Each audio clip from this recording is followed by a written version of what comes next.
अंतर्राष्ट्रीय मंच पर भारत की एक और कूटनीतिक जीत सामने आ रही है। यूनाइटेड नेशंस सिक्योरिटी काउंसिल की अगर बात माने तो उनकी एक मॉनिटरिंग जो टीम थी उसकी रिपोर्ट अभी हाल ही में सामने आई है, जिसमें इस चीज का खुलासा किया गया है कि टीआरएफ यानी कि द रेजिस्टेंस फ्रंट ही बाइसरण में 22 अप्रैल को जो जघन्य हत्याकांड हुआ है, जिसमें निर्दोष पर्यटकों को धर्म के आधार पर चुन चुन कर मारा गया है, उसके पीछे टीआरएफ का ही हाथ है। जो एक बड़ी कूटनीतिक जीत भारत की है और ये रिपोर्ट तब आई है कि जब यूनाइटेड नेशन सिक्योरिटी काउंसिल का अस्थायी अध्यक्ष पाकिस्तान है और पाकिस्तान भी इस रिपोर्ट को सामने लाने से रोक नहीं पाया और एक भारत की बहुत बड़ी कूटनीतिक जीत माना जा रहा है। आपको बताते चले कि लगातार अब भारत इस स्वर को उठा रहा था कि टीआरएफ जो कहीं ना कहीं लश्कर ए तोयबा का मुखौटा संगठन है, इस तरह के हमले भारत और खासकर जम्मू कश्मीर में कराता आया है और जिसकी अब पुष्टि यूनाइटेड नेशन सिक्योरिटी काउंसिल की मॉनिटरिंग जो एक टीम बनी गई थी उसमें सामने आई है। आपको बताते चले कि ये इस टीम का गठन तो पहले किया गया था, लेकिन जो इसकी रिपोर्ट थी 21 जुलाई को आ गई थी, लेकिन कल औपचारिक तौर पर इस रिपोर्ट को सार्वजनिक यानी कि सबके सामने लाया गया है और कहीं ना कहीं पाकिस्तान की एक बार फिर किरकिरी होती नजर आ रही है, क्योंकि इस वक्त पाकिस्तान यूएनएससी यानी कि यूनाइटेड नेशन सिक्योरिटी काउंसिल का अस्थायी अध्यक्ष भी है और इस रिपोर्ट को सामने लाने से वो रोक नहीं पाया। इस रिपोर्ट के माध्यम से यह भी कहा गया है कि बिना पाकिस्तान का नाम लिए यह कहा गया कि एक देश जिन्होंने कहा कि टीआरएफ इसमें इन्वॉल्व हो सकता है, लेकिन लश्कर तैयबा की इसमें भूमिका नहीं है। वो एक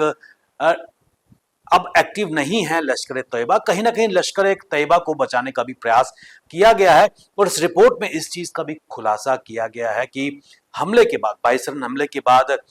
2 बार टीआरएफ ने इस हमले की जिम्मेवारी ली थी, लेकिन उसके फौरन बाद टीआरएफ ने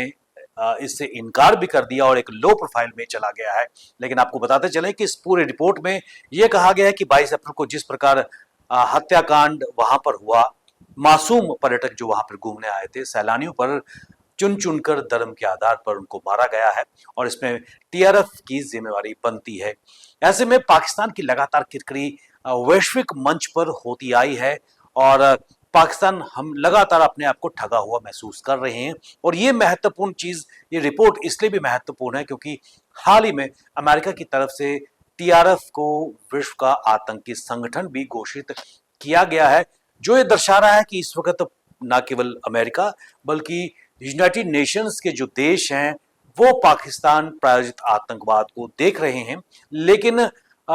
पाकिस्तान जो खुद इस वक्त यूनाइटेड नेशन सिक्योरिटी काउंसिल का अस्थायी अध्यक्ष है, इसमें कुछ भी नहीं कर सका और सिर्फ वो इस रिपोर्ट को सार्वजनिक होते देख गया। लेकिन अपने आप में ये रिपोर्ट इसलिए भी महत्वपूर्ण है क्योंकि वैश्विक मंच पर जिस तरह भारत ने कई देशों में ऑपरेशन सिंदूर के बाद अपने राजनीतिक डेलीगेशन भेजे थे, उन्होंने भारत का पक्ष मजबूती से वहां पर रखा था और उसका यही परिणाम सामने आ रहा है कि आज भारत की पीड़ा को वैश्विक मंच पर लोग महसूस कर रहे हैं और कहीं ना कहीं आज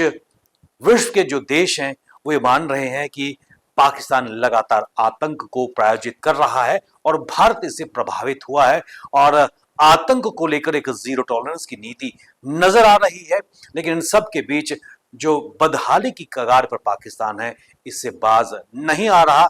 उधार यानी कि कर्ज के दलदल में इस वक्त पाकिस्तान डूबता हुआ नजर आ रहा है, लेकिन फिर भी जम्मू कश्मीर में आतंक को प्रायोजित करने से चूक नहीं रहा। आज भी आपको ज्ञात होगा कि सुबह पुंछ सेक्टर में जिस प्रकार इन्फिल्ट्रेट करने का प्रयास पाकिस्तान कि वहां से आतंकी कर रहे थे, उनको नापाक इरादों को कामयाब होने से पहले ही हमारे सुरक्षा बलों ने उनको उनके अंजाम तक पहुंचा दिया। यानी कि 2 बड़े जो एनकाउंटर्स थे, ऑपरेशन महादेव जिसकी शुरुआत सोमवार को हुई थी और पहलगाम के वो तीनों